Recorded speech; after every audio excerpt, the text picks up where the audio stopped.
y estamos invitándoles a que vayamos a jueces para continuar con el estudio que hemos estado teniendo del libro de jueces y vamos a reflexionar sobre el capítulo 6 del libro de jueces.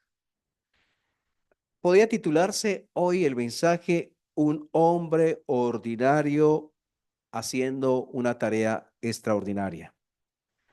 Los israelitas fueron cruelmente tratados por el rey de Canaán. Eso lo ve usted allí comenzando el capítulo, el capítulo 6.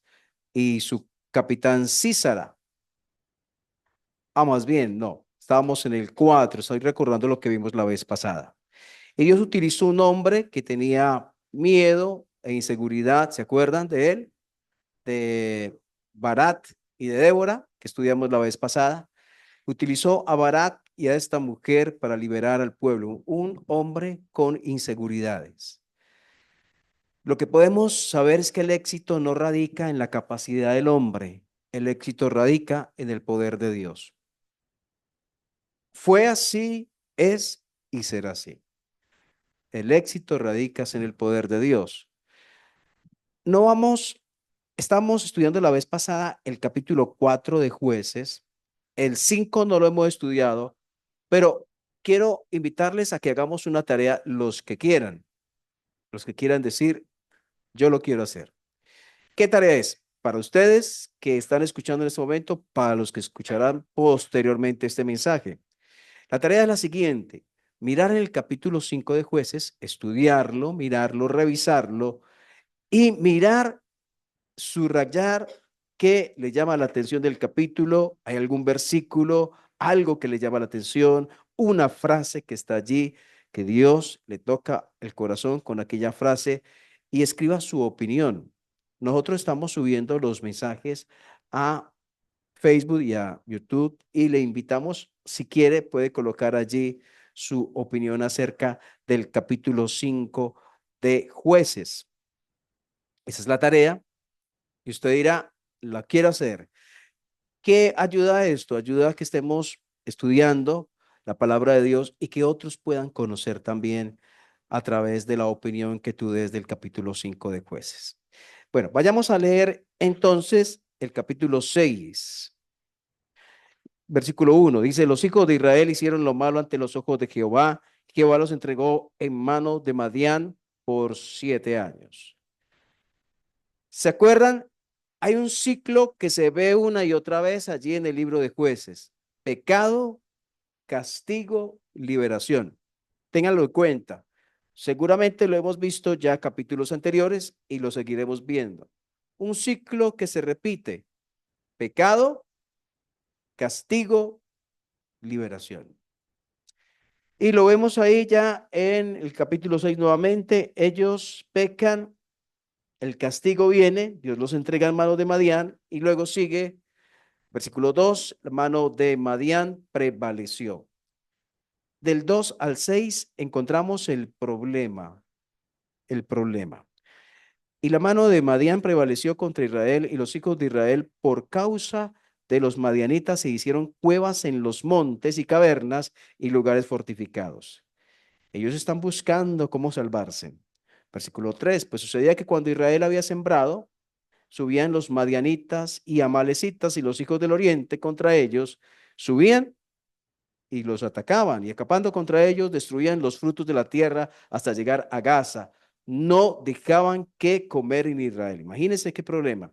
Ni ovejas, ni bueyes, ni asnos. Porque subían ellos y sus ganados y venían con sus tiendas en grande multitud como langostas. Ellos y sus camellos eran innumerables. Así venían a la tierra para devastarla.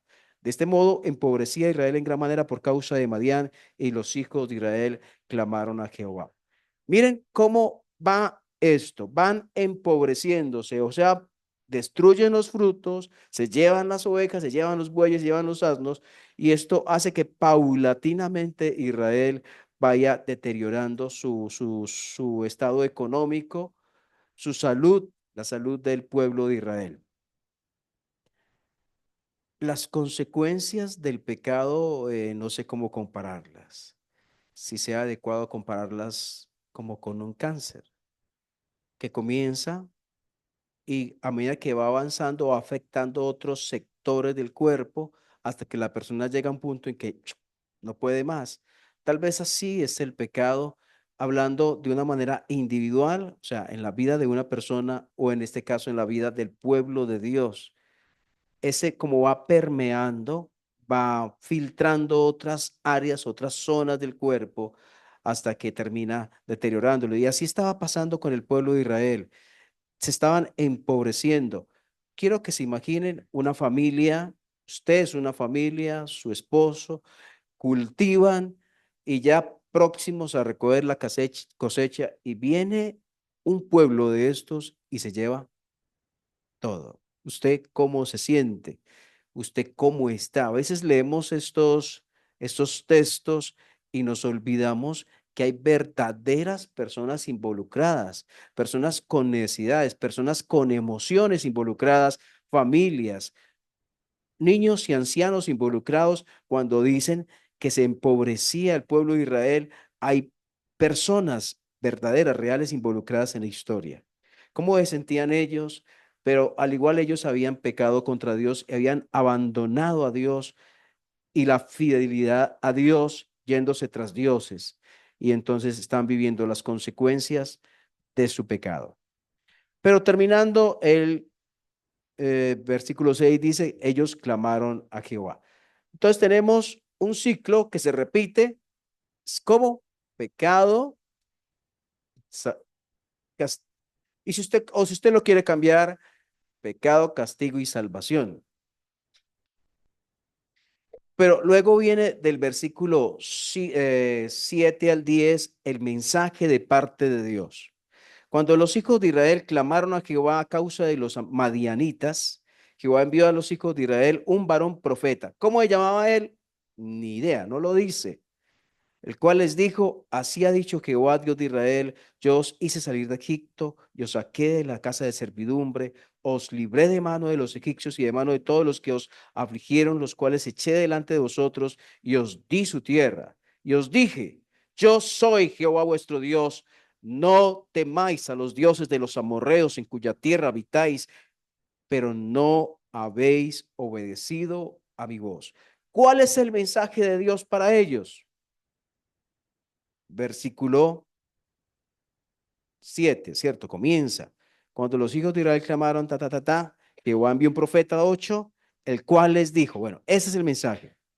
Yo os hice salir de Egipto y os saqué de la casa de servidumbre. El 9, os libré.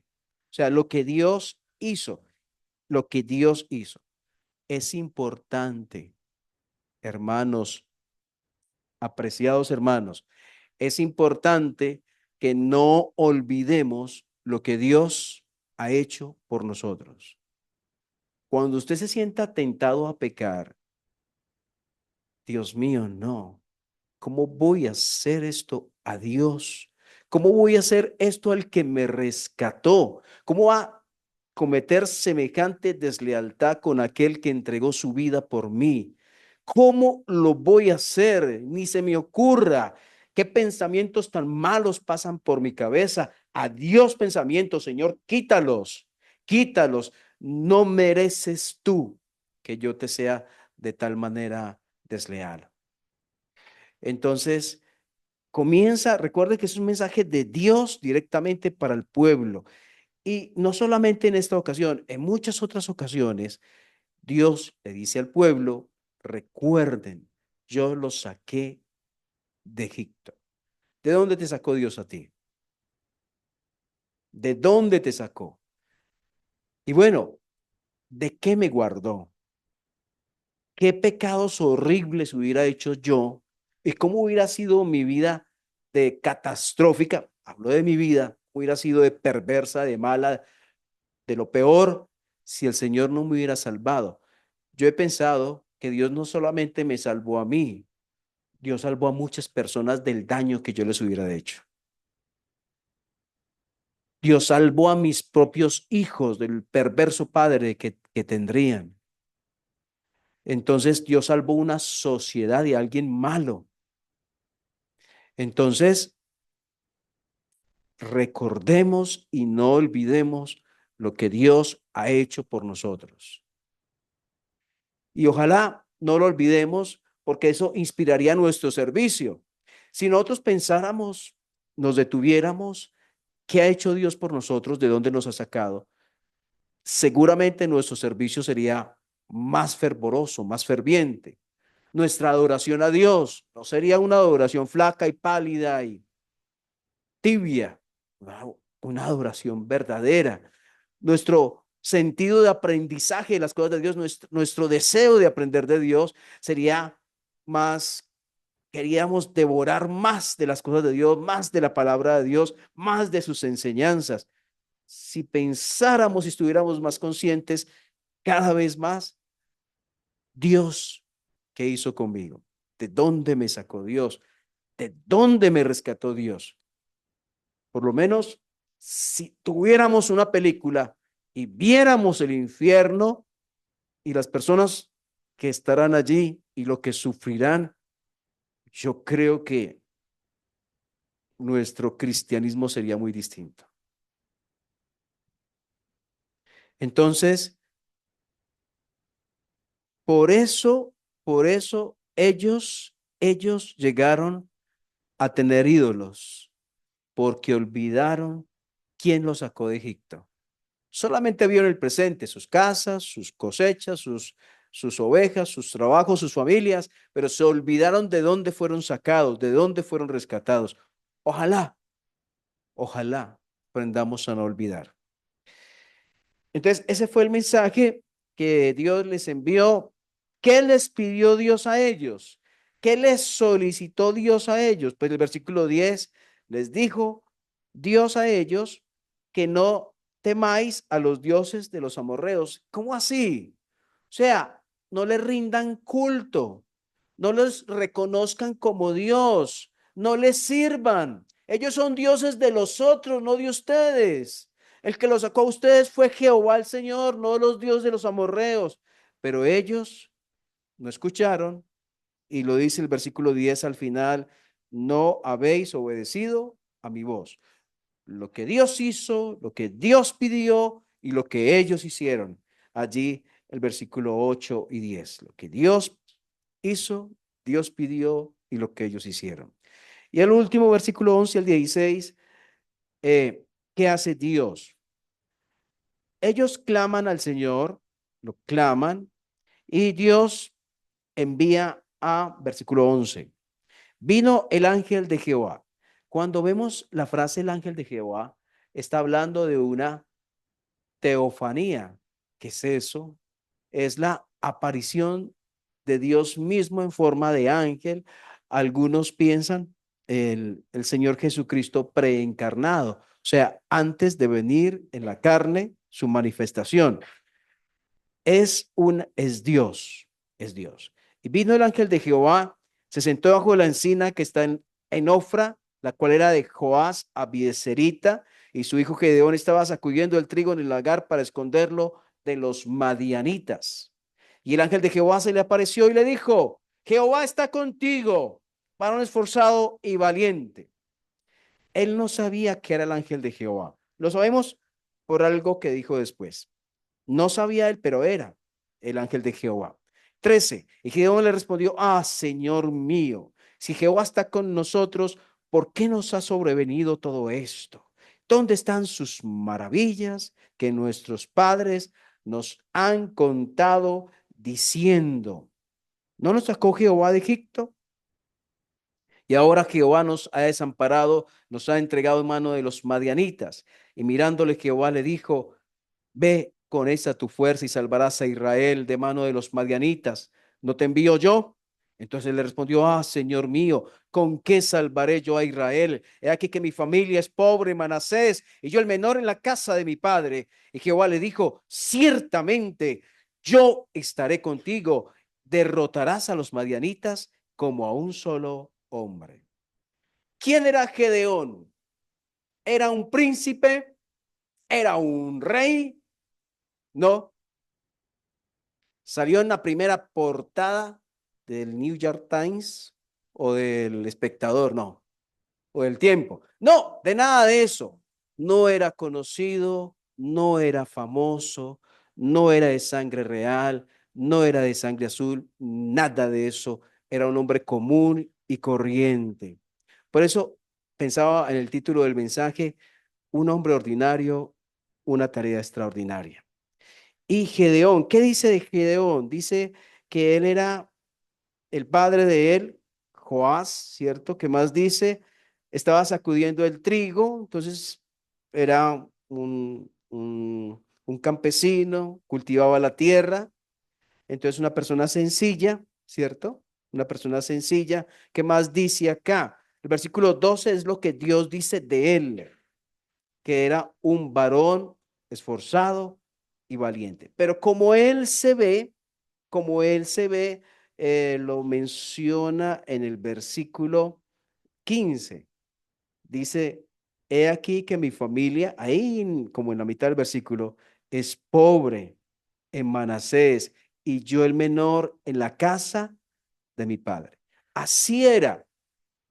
La familia era, Manasés era de las tribus más pequeñas. Dentro de la tribu más pequeña está la familia más pobre de Manasés y dentro de la familia más pobre, el menor, o sea, el último en la fila. Todos los demás estaban delante de él. Todos los demás estaban delante de él. Y Dios elige al pequeño. Y Dios elige al que nadie más elegiría. Si nosotros fuéramos a buscar un capitán para salvar al pueblo de Israel, seguramente no hubiéramos dicho Gedeón, hubiéramos pensado en otro, tal vez en un líder de alguna de las casas, de las tribus, de las casas paternas, pero no él, no, pero Dios lo eligió a él, tal y cual como Dios te eligió a ti y como Dios me eligió a mí. Personas sencillas, no de una clase social alta, no. Personas de familias pobres somos la mayoría de nosotros, ¿cierto? De familias pobres, muy pobres. Mi abuela, por ejemplo, vivía en una casa de piso de tierra, eh, paredes de esterilla, el techo de teja de barro. Esa es la casa de mi abuela. Y la mayoría de nosotros somos de procedencia sencilla, pero Dios nos eligió a nosotros. Y eso hace que nuestra vida sea especial. Eso hace que seamos especiales en un mundo que rechaza a Dios y que se va a la idolatría de tantas cosas o de tantas otras cosas y no a la adoración del verdadero Dios. Entonces, él era, pero Dios le dijo, ustedes, ustedes, ustedes. Y pensaba, por ejemplo, en David, ¿sí? Cuando Samuel busca, ni el papá pensaba en él, pensaba en los otros hijos. Ah, sí, sí, me queda uno, el menor, el que estaba pastoreando. O cuando Dios elige a Saúl, él también dice, pero yo quién soy.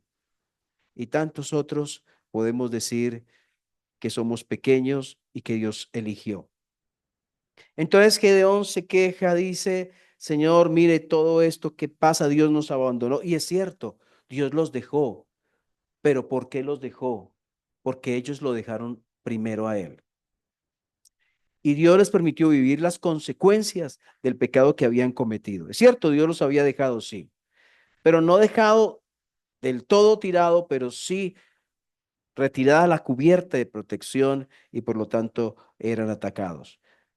Entonces, pero siempre frente a la respuesta, recuerdo a Moisés cuando estaba sacando tantas excusas para ir, ¿se acuerdan? Allá en el capítulo como 3 de Éxodo, también Dios le dijo, te envío yo. O sea, aquí lo importante no es quién eres tú, es quién te envía a ti y quién está en tu vida y quién te ha rescatado. Eso es lo importante, no quién eres tú, es quién es Él, es lo importante.